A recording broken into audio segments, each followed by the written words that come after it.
Network, and today's topic is trust.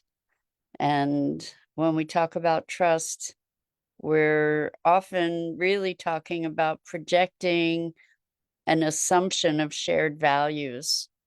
And trust is often a topic of that goes hand in hand with disappointment and betrayal. So we're going to look at the dynamics of self-trust and trust for others, and explore what that whole thing is about. So should be an interesting conversation. But before we get started, let's take a minute or two to get present. Let's take a deep breath in through your nose and hold it.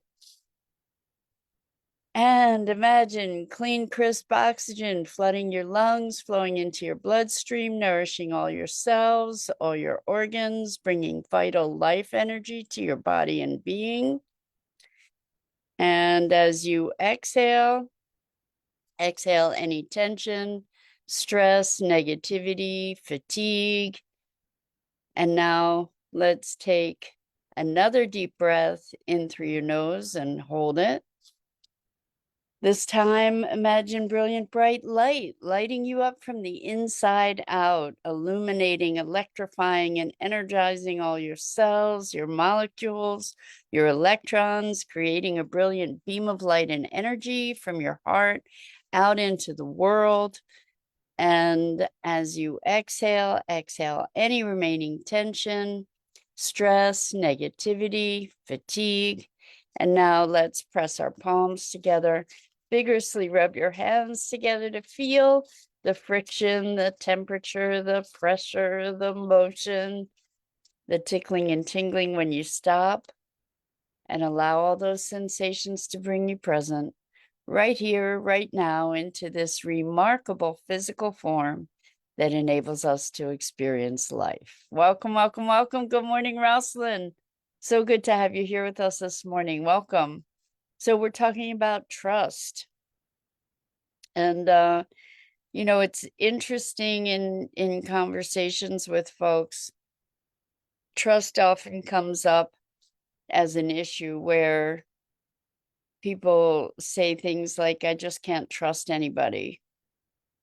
And one of the things that I say, and that I have seen to be true, is that pretty much all trust is self-trust. And what I mean by that is trusting ourselves to make good decisions, trusting ourselves to be attuned, trusting ourselves to be willing to know what we know. So this conversation in looking at trust, when we say, I don't trust you, what are we actually saying? Or we're saying, I do trust you. What are we saying? And I think that oftentimes what we're saying is, I trust you to be holding the same values that I hold, to be seeing the world in the same way that I do. Why I'm saying that is because we're trusting, we're making ourselves in some way or another vulnerable to another person with an assumption that they will keep our confidence, or that they will respond to us with compassion, or that they will act in some sort of way. We're expecting something. When I say, I trust you, I'm trusting you to honor something that isn't necessarily spoken or even understood consciously. If I share something with you and I haven't made an explicit agreement with you ahead of time, then I'm making certain assumptions. And maybe I could ask for your confidence. For instance, I could ask you to not share something with anybody else. Good morning, Robin. Welcome. So wonderful to have you here with us this morning. It's been a while. Good to have you. So,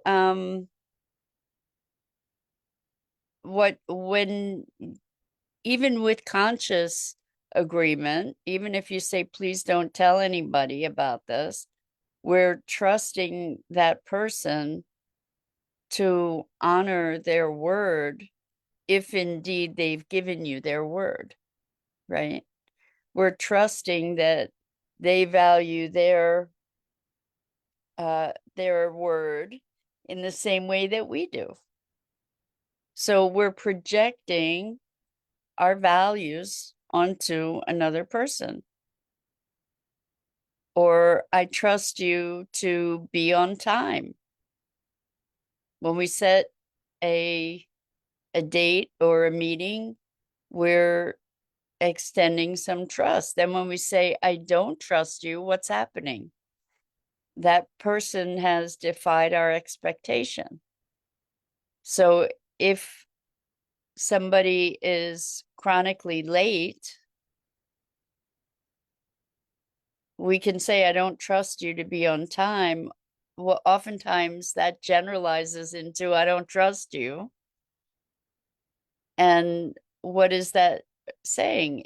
It's saying that you can trust them to be late. When we say, I don't trust somebody, what we're looking at is these violations of value, pretty much. So when we look at somebody and we say, I don't trust that person, if we're more clear about it, we can say, I don't trust that we have shared values. And all of this goes back to this notion of self-trust. When we feel that we can't trust someone and we don't listen to that feeling, if we don't pay attention, then we extend trust despite our better judgment or our better sense, and then get disappointed or hurt, right?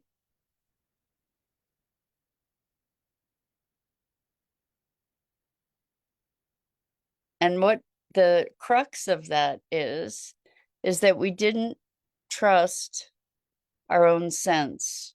We went against our better knowing. We were unwilling to know what we know.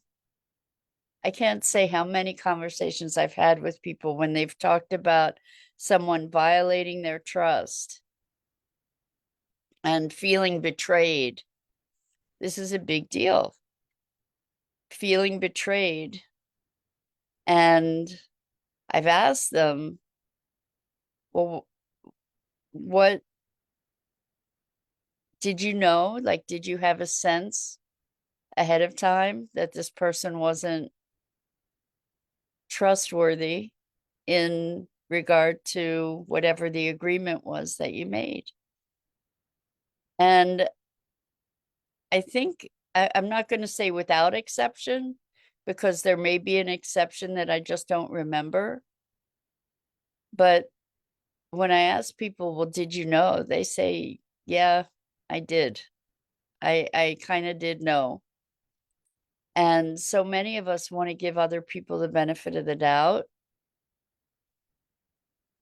And in doing so, we violate our own knowing. We're the ones betraying ourselves in trusting somebody when we feel that it's not appropriate. we're overriding our own knowing. We're not being willing to know what we know. And so we violated a self-trust because we can maybe trust that other person to be living in a different value system than we do.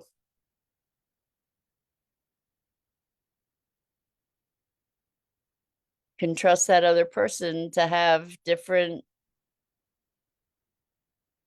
priorities than we do.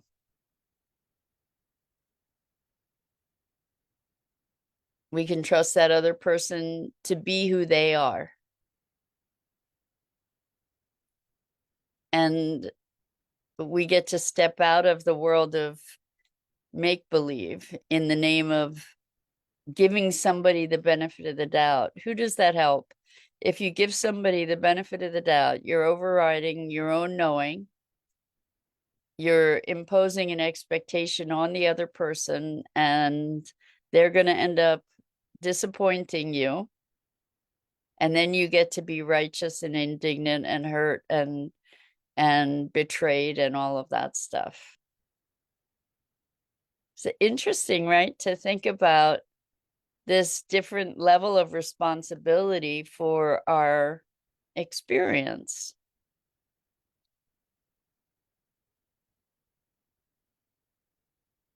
So, good morning, Shosha. Welcome.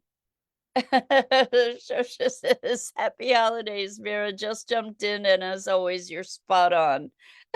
Thank you, Shosha. That's very sweet. I'm glad to have you with us. So this is a big deal because we give away our our power, our agency to other people, and then we blame them. It's like, whoa, we get to take back. We get to take back our agency. We get to take back and be accountable to our choices and our agency. And my experience tells me that the universe is going to teach us whatever it is we need to learn. And we can start by listening to the whispers, the gentle opportunities. And if we keep not paying attention, eventually it feels like we get hit by a 2x4 until we can't ignore it anymore. So this notion of being willing to know what you know is something that became a hard lesson for me because I wanted to give people the benefit of the doubt. I wanted to think that everybody is on the same page. When I say this, that it means this to you and not that. And then I learned, okay, listen to whatever the sense is inside. If I meet somebody and I get a feeling that says stay away, I stay away. I don't try to justify or in the name of being nice or open-minded or open-hearted or whatever. I don't cultivate malice toward that person, but I honor my sense. It's funny, years ago, I worked for someone who I think could be considered, well, I don't do diagnostics or anything, but this guy was in a class of his own. And he pretty much went after anybody who had ever worked for him and uh, went after a company that was kind of his life's blood also. He sued me, he sued uh, some other folks that worked for him, trying to ruin people. And there was one person who was a friend who was still working for this guy and saw what he was doing to all these other people, myself included, and was of the mind, yeah, but he'll never do that to me. Well, he did. He did.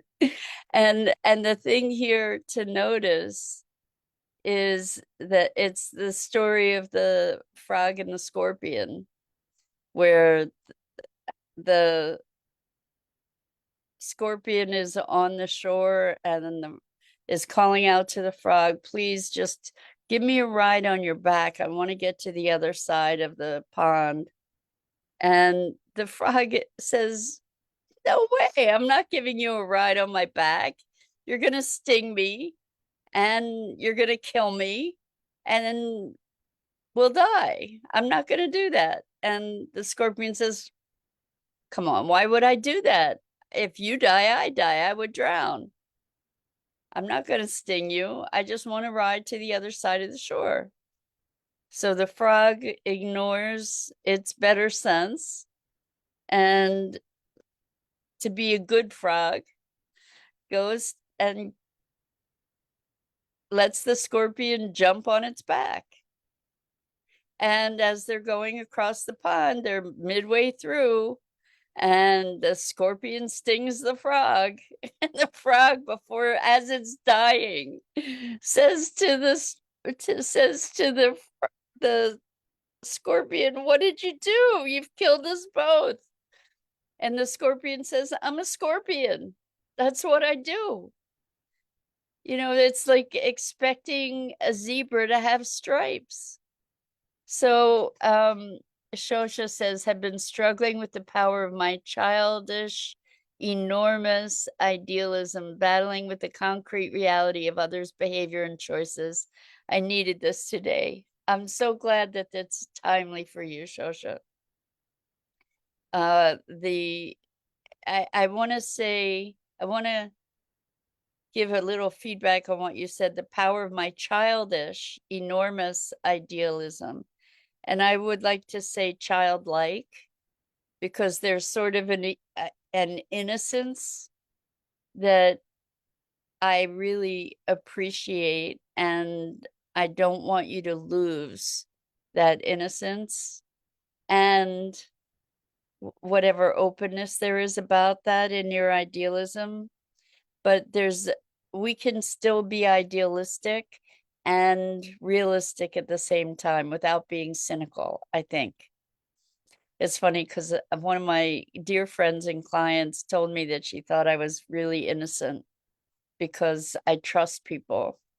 And the thing is, I think after getting beat up pretty well, trusting people, that I have a more refined detector and I listen more than I used to.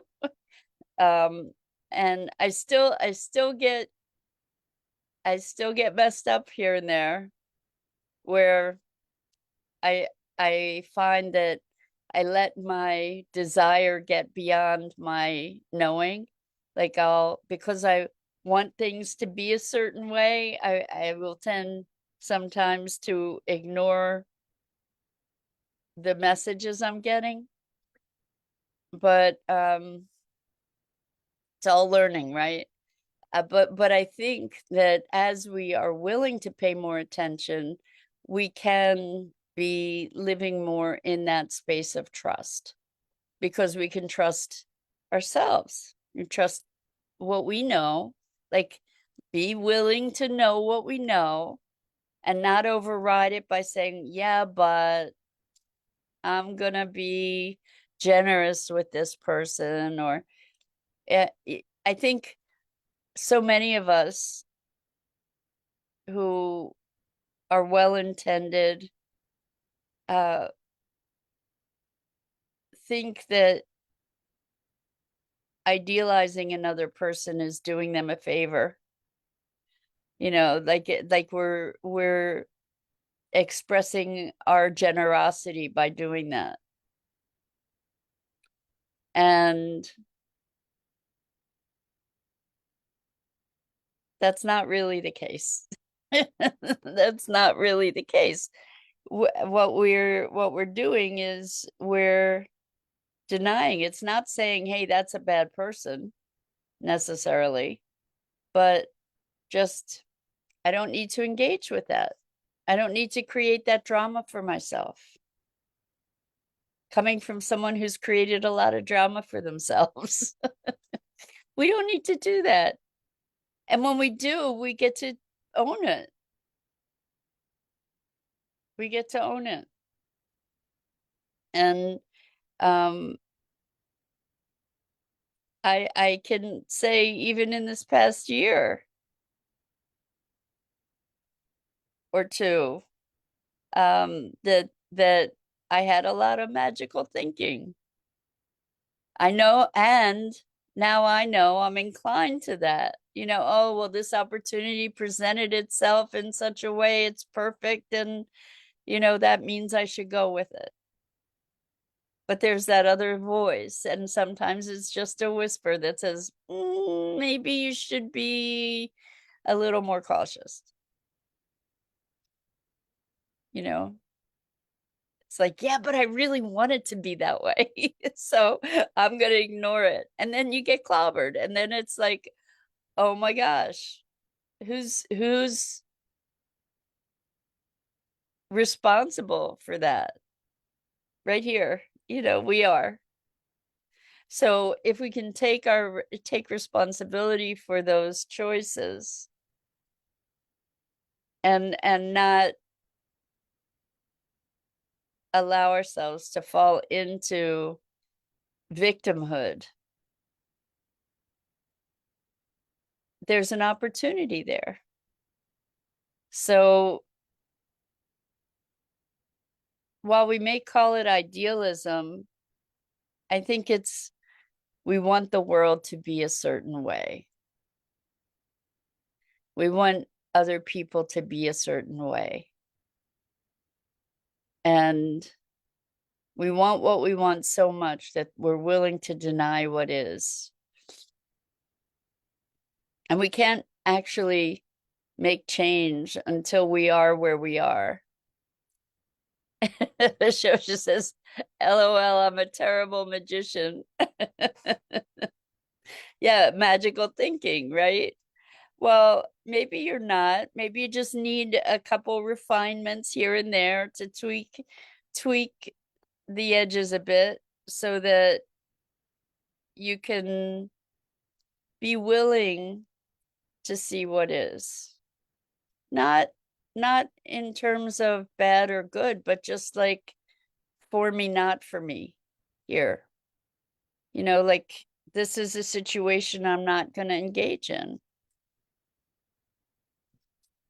And to be willing to be the key word is discerning. To be willing to be discerning and to make choices. So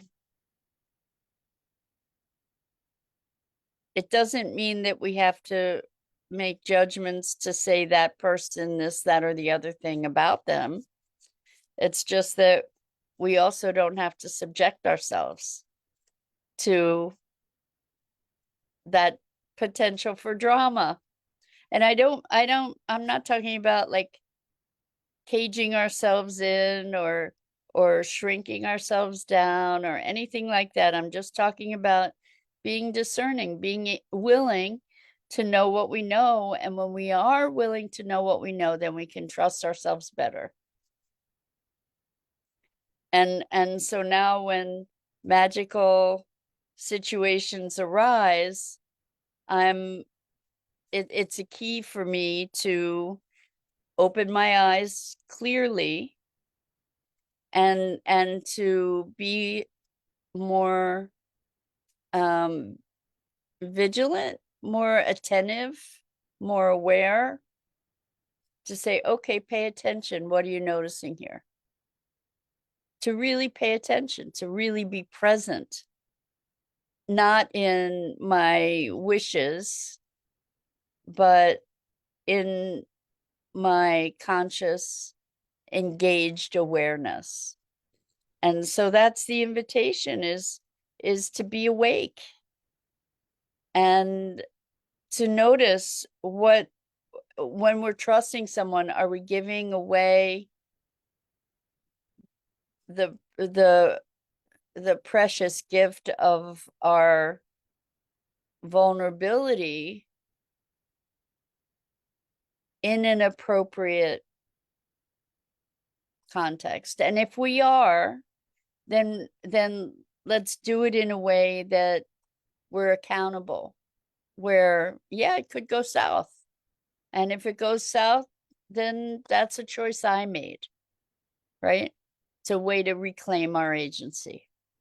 So anyway, that's it for today. I'm Mira Rubin. This is the Core Connection, and I go live here each weekday morning at 9 a.m. Eastern on the Enlightened World Network Facebook page and YouTube channel. And I invite you to please like, follow, and share Enlightened World Network and me. The links are in the description. And as always, it is a gift to have the opportunity to hang out and have these conversations with you about what it is to be human. So until next time, so much love to you.